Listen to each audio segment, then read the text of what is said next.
But I said I got into this a little bit last night with Laura, because Laura showed me the Clapper stuff. And the point where Clapper talked about he doesn't like talking about spying. I couldn't help myself. I said, he was the director of national intelligence.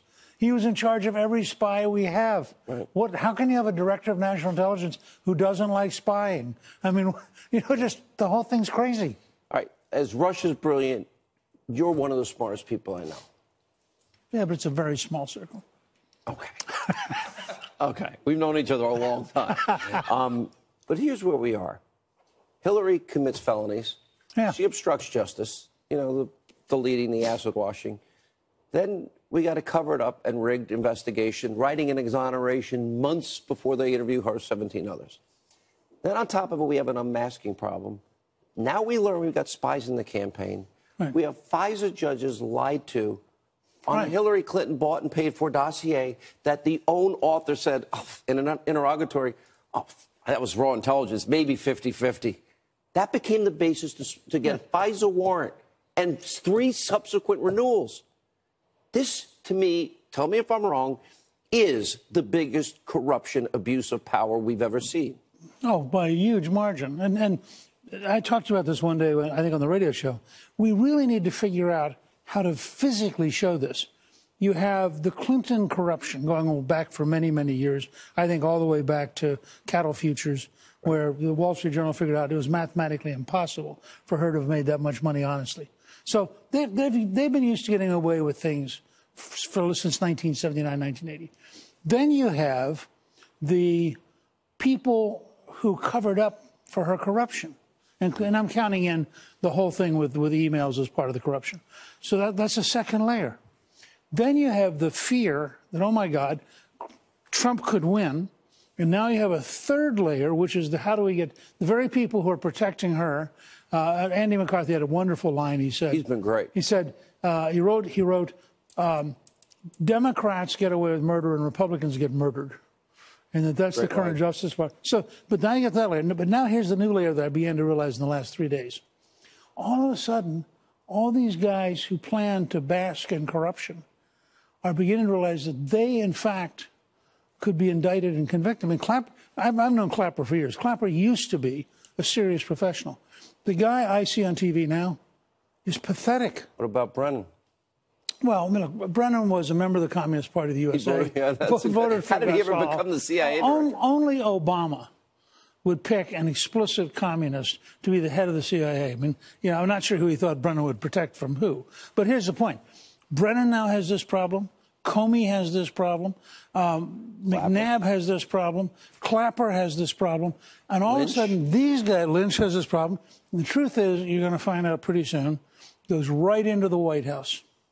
There's no doubt. I have zero doubt. I have not been wrong the whole time. Barack Obama not knowing this. If the truth comes out, it will go right to the Obama White House. That's right. And Jarrett and Rice and Power and Ben Rhodes and the rest of them. I mean, just given the way they ran a very tight operation. They knew. Does anybody believe that Valerie Jarrett didn't know this stuff? Remember, they gave away the New York Times trying to do catch-up, which I felt was kind of, vindication in a way, but in another way, they're just trying to spin it. But they revealed very early on, when that trip took place to Great Britain, that, in fact, there were deep negotiations with Downer, with our State Department, that had to be at the top for him to allow himself to be interviewed by the FBI. Yeah, I mean, so you start going down this list. And then this guy that we've now sort of identified who's not identified and all this baloney, who apparently got like over $1 million over the years from the deep state. Yep, 2 years. Yeah. And so you start saying, oh, so it's okay. And what I read was entrapment. I mean, he's saying to this guy. That's what Victoria Tunsing just said. Yeah, he's saying to this guy, oh, come on. You really give me. Well, and the guy keeps saying, there was even a cute blonde. There ain't nothing there. Are you confident? Because Hillary wins, none of this comes out. Are you confident we have the ability to get to the truth completely? No. Neither am I. And what it's going to come down to is whether or not the president can keep focused. He is. He is now. But this is going to go on for 2 or 3 years. But they're setting traps for him left and right for him to get mad and fire. But not just that. I mean, digging this stuff out, making the connections. Where's Jeff Sessions doing? What's wrong with him? Well, I think if we had an attorney general. We do, Rod Rosenstein. Well, but Rosenstein is, well, that's I think your case is right. I am so saddened by Jeff Sessions' inability. I don't know what happened to him, but his inability to do his job. Scary.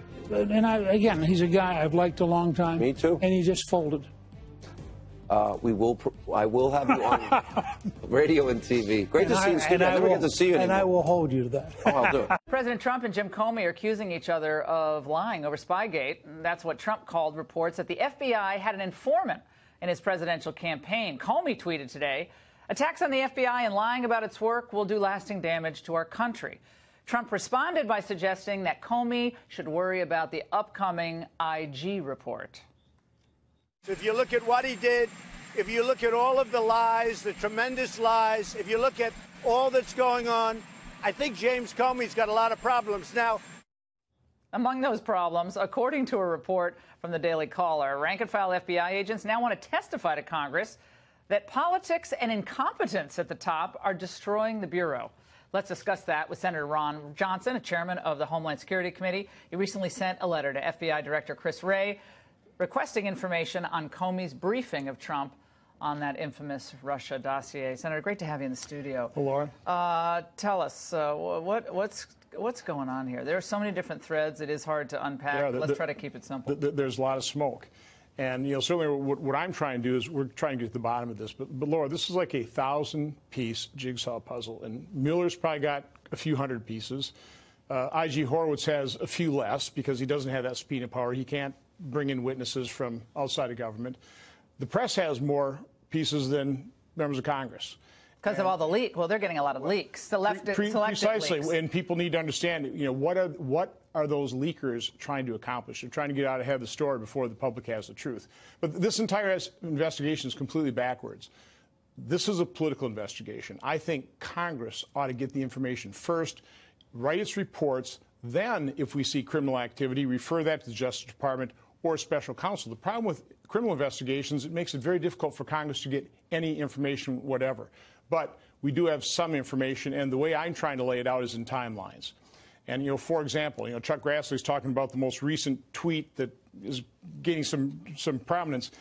On August 5th, the White House is running this.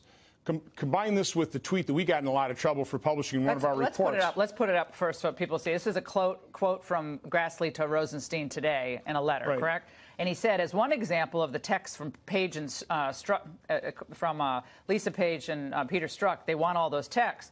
As one example, an official's name was redacted in reference to a text about the Obama White House running an investigation, although it is unclear to which investigation they were referring. Going back to my question, the angle, who knew about this? Yeah, but again, we have so many redactions, we can't put all the pieces together, but there's, again, a lot of smoke. You combine that with the tweet that we published that I just got bashed for in the press on a month later, September 2nd. POTUS wants, this is from Page to Strzok. 2016. POTUS wants to know everything we're doing. Now, this is after they've closed up the exonerated Hillary Clinton. Again, that's what we're going to get an IG report on soon. And again, Horowitz did an excellent job on McCabe. Caught him lying and laid out 32 pages exactly why the deputy and acting director of the FBI lied to the FBI. Okay, I mean, if anybody ought to know that's a crime, that's the man who should have done. So no longer it's Martyr McCabe. And these types of texts right here are just unbelievably revealing. The question I asked in my opening angle, who basically knew how this was going down?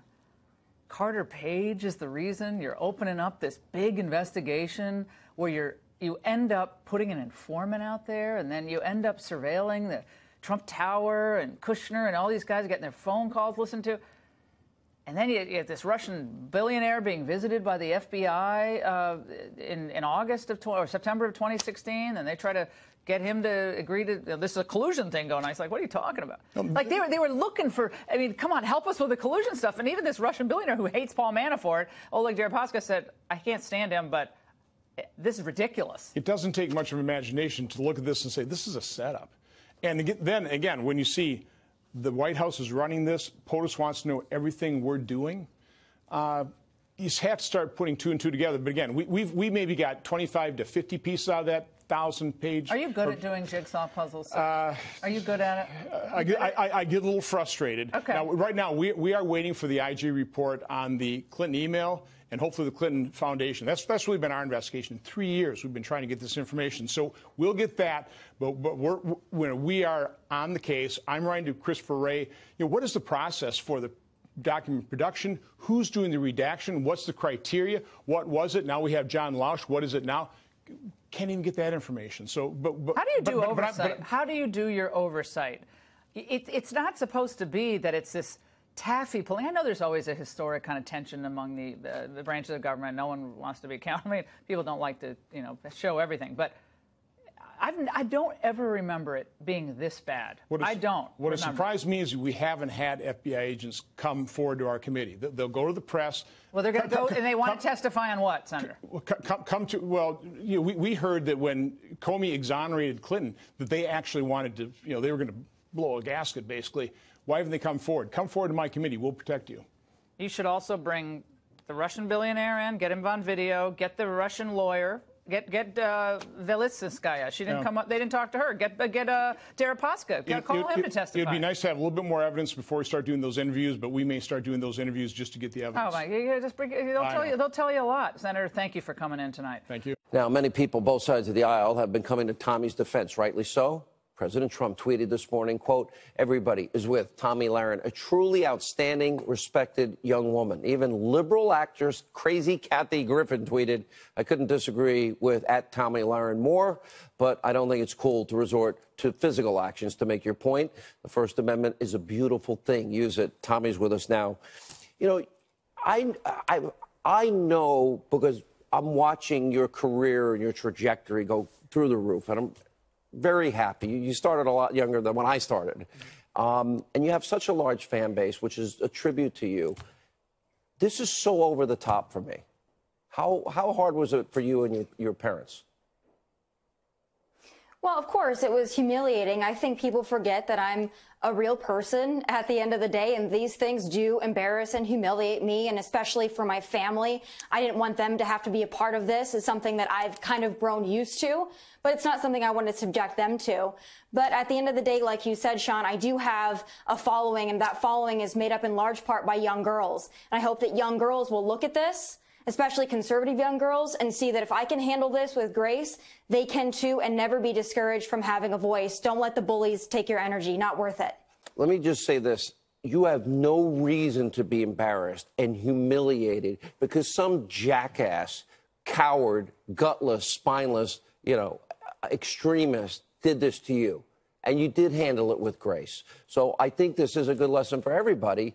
But it's a little scary. Things are pretty heated out there. Do you get this a lot?